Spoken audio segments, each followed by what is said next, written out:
Bismillahirrahmanirrahim. Assalamualaikum warahmatullahi wabarakatuh. Kembali dengan Aksara Agro and Farm. Pada episode kali ini akan membahas tentang porang. Jadi topik yang ingin kami sharing dengan teman-teman semua, khususnya petani budidaya porang, itu tentang modal penanaman budidaya porang. Nah, jadi kalau dari kami, kami masih pemula, tapi kami ingin mendokumentasikan ini untuk pengalaman kami sendiri ke depan untuk perluasan lahan budidaya porang.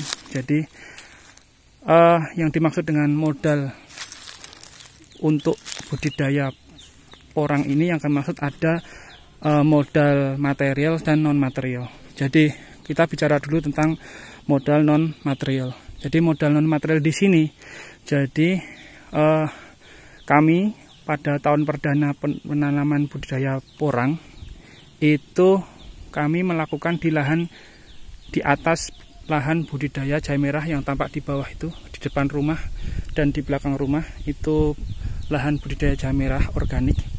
Jadi kami melakukan budidaya perdana untuk tanaman porang ini di atas lahan jahe merah.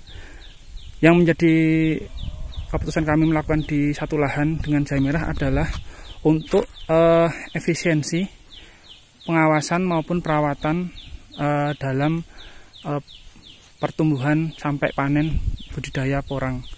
Jadi kalau kita jadikan satu lahan, artinya sampai satu area, itu kami dalam melakukan pengawasan itu masih lumayan ekonomis. Kemudian kita tenaganya juga ngirit untuk teman kita yang merawat kebun juga cukup 1 atau 2 orang yang bergantian bahkan. Nah, lalu untuk kotoran hewan dan sekam mentah yang kita gunakan, kita juga mempermudah untuk transportasinya. Jadi cukup dari bawah, dari atas, dari fermentasi kotoran hewan kambing dan sekam mentah ini kita bisa gunakan juga untuk budidaya jahe merah. Nah, jadi di situ. Kalau lahan porang ini kita taruh di lahan yang lain, itu karena kami baru perdana, nanti kita akan membutuhkan tenaga yang lebih ekstra maupun pengawasan yang lebih dari pengawasan dalam satu lahan dengan jahe merah organik. Nah, jadi modal non material di sini yaitu kita ukur kemampuan kita sendiri. Jadi kalau dari kami Aksara ini memang di tahap pertama ini mencoba perdana di satu lahan dengan lahan jahe merah. Nah, kalau kita tidak memperhitungkan kemampuan kita sendiri, termasuk kemampuan kita pengadaan kotoran hewan, pengadaan sekam mentah, lalu pengadaan sekam bakar untuk media bedengan porang ini, lalu kita tidak memperhitungkan tentang teman atau orang yang akan kita perbantukan untuk mengawasi kebun, itu nanti dalam perjalanannya kita akan melebihi dari kapasitas kita sendiri. Nah, jadi itu yang poin pertama tentang modal non material. Poin kedua untuk modal non material yaitu ilmu. Jadi bagaimanapun dalam kita melakukan kegiatan, khususnya bertani budidaya porang, kita juga harus mencari ilmu sebanyak-banyaknya, baik dari segala media maupun kita bersilaturahmi dengan senior-senior yang terlebih dahulu sudah melakukan budidaya porang. Jadi dengan ilmu tersebut kita bisa mengukur kemampuan kita yang nanti kita hubungkan dengan pengadaan bibit porang yang akan kita gunakan. Nah, kalau kita tidak memperbanyak ilmu dari berbagai media maupun dengan senior yang sudah pengalaman di budidaya porang, kita juga akan mengalami sedikit kendala dalam memperhitungkan berapa bibit yang akan kita butuhkan. Jadi kalau dari Aksara Agro and Farm ini untuk budidaya porang, untuk efisiensi dan optimasi lahan seperti yang sudah kami jelaskan pada video sebelumnya. Jadi untuk bagian atas lahan tersebut itu yang kita tanam itu katak mini yang isi 500 up, 2 kotak ke bawah, lalu di bagian bawah lagi sampai 4 kotak bawah ini kami menggunakan katak ukuran 100 up. Nah, lalu untuk yang bedengan di bawah lagi yang bentuk bedengannya sejajar dengan kemiringan lahan, itu kami menggunakan katak super yaitu ukuran 50-70 per kilonya. Nah, jarak tanam untuk katak mini yang ukuran 500 up itu 15 cm antar bibitnya. Jadi dalam satu bedengan seperti ini dengan lebar bedengan 90 cm, sama juga ini 90 cm, ya kita atur posisinya 15 cm itu per 15 ada satu bibit katak mini. Nah, lalu selain katak mini, kita penanamannya jaraknya cukup 25 cm antar bibit. Itu baik dari bibit yang isi 200, bibit isi 100 up, bahkan yang katak super sekilo isi 50-70 yang di bawah ini, yang di bedengan kotak bawah ini, itu kami cukup jarak 25 cm. Nah, dengan begitu kita bisa menghitung anggaran atau membuat semacam simulasi berapa bibit yang kita butuhkan dengan luas lahan di kita masing-masing ini.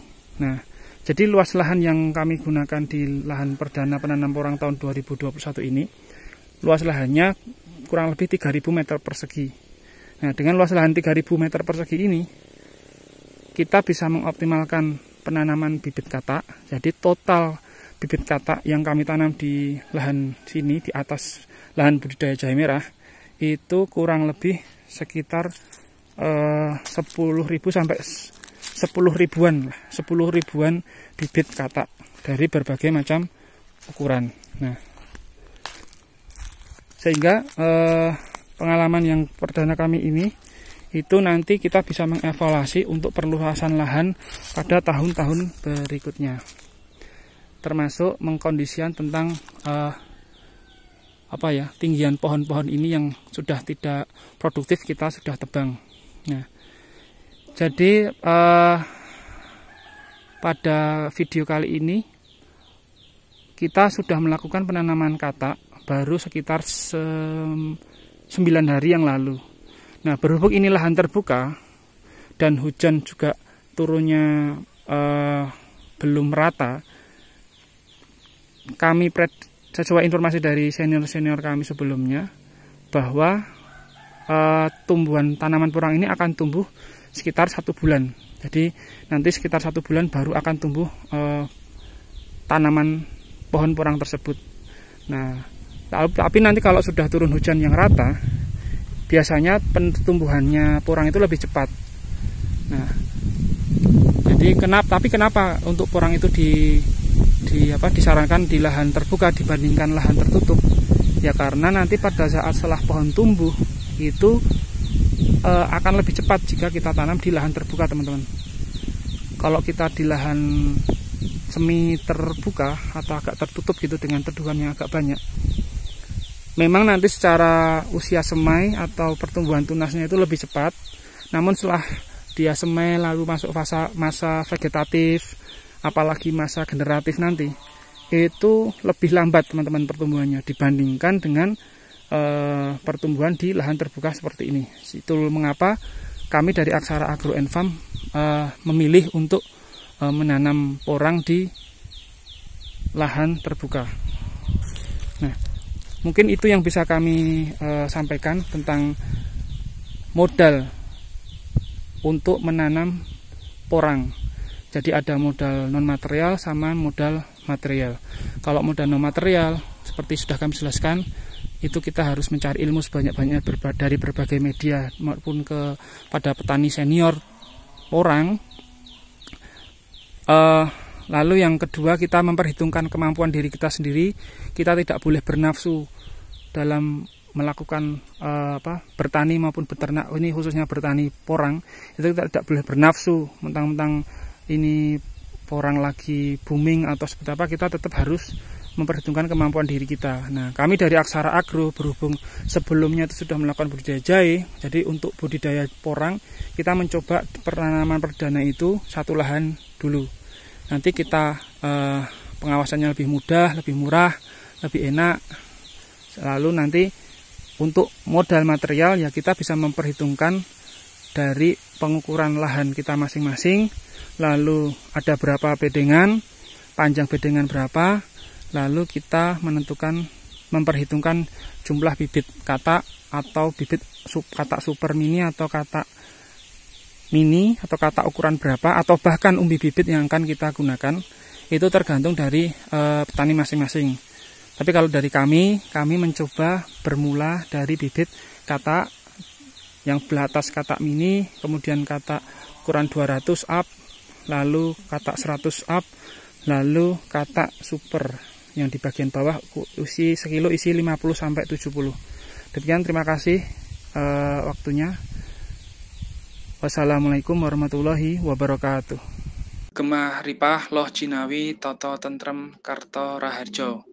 Itulah cita-cita kita semuanya sebagai petani Nusantara.